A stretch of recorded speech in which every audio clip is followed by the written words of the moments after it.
यह एक सुंदर कहानी है। एक बूढ़ा किसान अपने छोटे पोते के साथ पहाड़ों में एक खेत में रहता था। हर सुबह दादाजी जल्दी उठकर रसोई की मेज पर बैठकर भगवद गीता पढ़ते थे। उनका पोता उनके जैसा बनना चाहता था और हर संभव तरीके से उनकी नकल करने की कोशिश करता था। एक दिन पोते ने पूछा, दादाजी, मैं भी आपकी तरह भगवद गीता पढ़ने की कोशिश करता हूँ, लेकिन मुझे समझ में नहीं आता और जो समझ में आता है उसे किताब बंद करते ही भूल जाता हूँ। भगवद गीता पढ़ने से क्या फायदा? दादाजी चुपचाप चूल्हे में कोयला डालने से मुड़े और बोले, इस कोयले की टोकरी को नदी पर ले जाओ और मेरे लिए एक टोकरी पानी लेकर आओ। लड़के ने वैसा ही किया जैसा उसे बताया गया था, लेकिन घर वापस पहुंचने से पहले ही सारा पानी बह गया।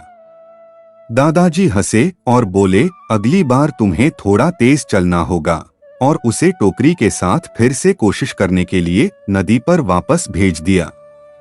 इस बार लड़का और तेज भागा, लेकिन घर लौटने से पहले टोकरी फिर से खाली हो गई। सांस फूलने पर उसने अपने दादा से कहा कि टोकरी में पानी ले जाना असंभव है, और वह इसके बजाय बाल्टी लेने चला गया। बूढ़े आदमी ने कहा, मुझे पानी की बाल्टी नहीं चाहिए, मुझे पानी की टोकरी चाहिए। तुम बस पर्याप्त प्रयास नहीं कर रहे हो। और वह लड़के को फिर से प्रयास करते देखने के लिए दरवाजे से बाहर चला गया। इस बिंदु पर लड़का जानता था कि यह असंभव है, लेकिन वह अपने दादा को दिखाना चाहता था कि भले ही वह जितना तेज भाग सकता था, घर वापस आने से पहले पानी बाहर निकल जाएगा। लड़के ने फिर से टोकरी को नदी में डुबोया और तेजी से भागा, लेकिन जब वह अपने दादा के पास पहुंचा तो टोकरी फिर से खाली थी।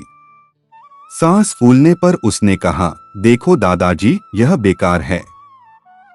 तो तुम्हें लगता है कि यह बेकार है? बूढ़े आदमी ने कहा, टोकरी को देखो। लड़के ने टोकरी को देखा और पहली बार महसूस किया कि टोकरी अलग थी। यह एक गंदे पुराने कोयले की टोकरी से बदल गई थी और अब अंदर और बाहर से साफ थी। बेटा, जब तुम भगवद गीता पढ़ते हो तो यही होता है।